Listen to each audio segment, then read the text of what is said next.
What is up, you guys, and welcome back to AureusArts, where we explore the creative arts of the world however we see fit. If you are new here, welcome to the community. We hope that you're feeling good, staying safe, and being yourself. Guys, I'm back and consistent for once. Today's video, I'll be showing you how I created this beautiful dashiki brand name thing that was done for our assignment. We're basically supposed to express ourselves, and I decided to use a dashiki brand. I will be highlighting my struggles and my wins and losses throughout this journey. So without further ado, let's do this.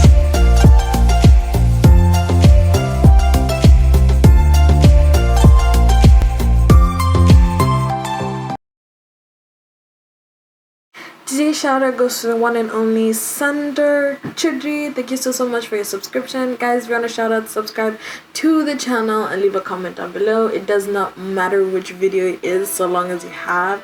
I wish you guys the best. Now let's get into this video.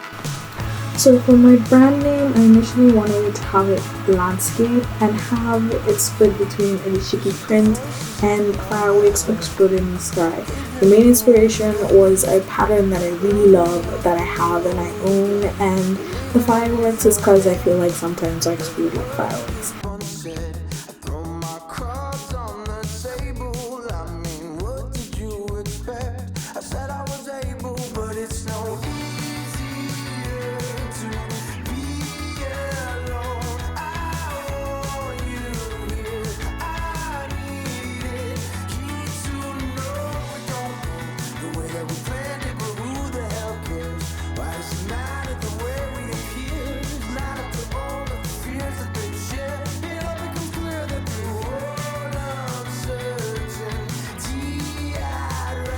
The plan was to basically have my name in the center and have them sit side by side, but I thought I really didn't like it. So I then decided to change over and put my name in the middle and have the dashiki print basically surround it, and that did resonate with me very well. And so that was my final choice, and that was what I was going to do. But after sitting down and trying a few more concepts, I settled for, or rather created, a portrait-oriented card. The pattern takes up majority of the card and my name right at the top. I wanted to make it look like a cut-out piece of shirt, like shirt collar, and my name would be sitting inside the shirt, and I preferred this, and so I just went ahead with it. So after a while of going back and forth in the mediums to use, I decided to use acrylic paint, mainly because the cardstock was really glossy and nothing else would stick. I left the edges a bit white and had this dark blue paint on top. I sketched out the pattern on top, basically with a HB pencil, and making sure I could see everything and making sure everything was right where I wanted it, and went ahead and started adding my details. The first color was this cyan light blue. I basically used it to add the dots and decided that this was going to be majority of my detailed work from a standing point.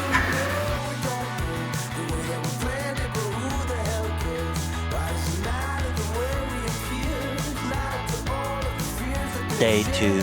So on the second day, I decided that I was going to add this yellow. Yes, this did take me about a total of 3 days to do.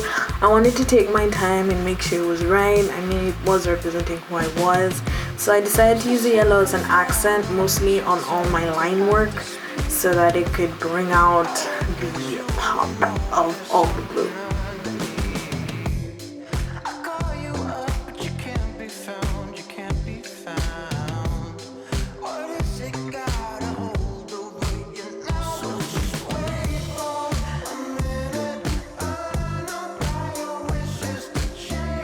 Continuing on with the ideas for my highlights, I decided to add white to my work, basically to bring more pop, I guess. The whole point was to make sure that all the solid blocks stood out a bit more, and just, you know, to be unique.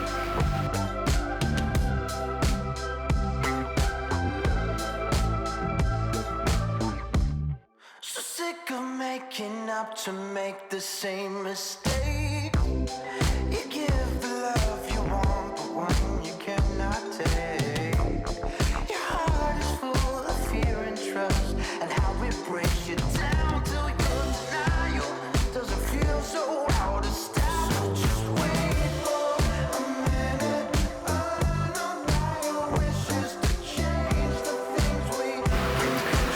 At this point, I decided that I was going to alternate between blue, white, and yellow, basically adding other elements that I was planning to add other colors. I guess in the middle of the way I decided that I didn't want to make my color palette too broad and decided to stick on specific things. I knew in my head I was going to add another color, I just didn't know which one it was, but for now I was just going to keep it plain and simple.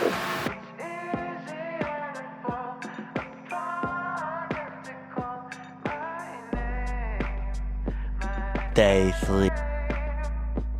On day 3, I was basically still doing the addition of all my little details. This time I was making it a bit more refined, and well, I did change a few of the patterns that I wanted there. As you can see, originally these patterns around the blue lines were supposed to be really open space. But as time went on, I decided that I was going to make them a bit compact by adding a bit more in between.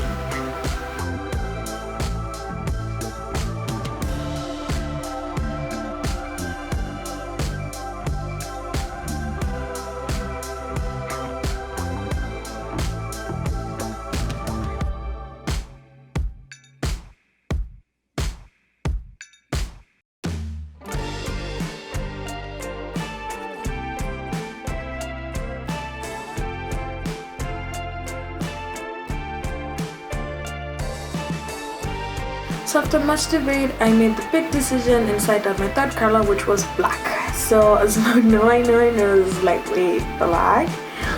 This was just generally because I couldn't pick a color that was another color that was too bright. It was going to clash too much with the blue. And I felt like black was just the most common, make sensical, because well, yellow and black do go together.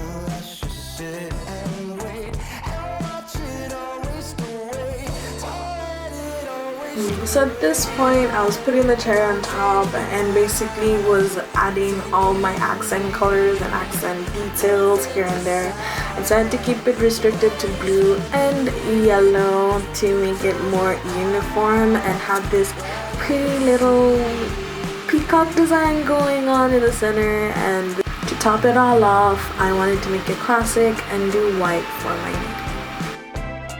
I have to say, the way it turned out, it looks stunning, and I personally love and have gained some pride from just knowing that I did it. So that is all I have for you guys this week. I hope you enjoyed seeing me make this as much as I enjoy making it. Now the big question for you guys is, does it represent who I am? Comment down below. Otherwise, check out my other videos if you haven't already, and I look forward to seeing you guys next week. Peace.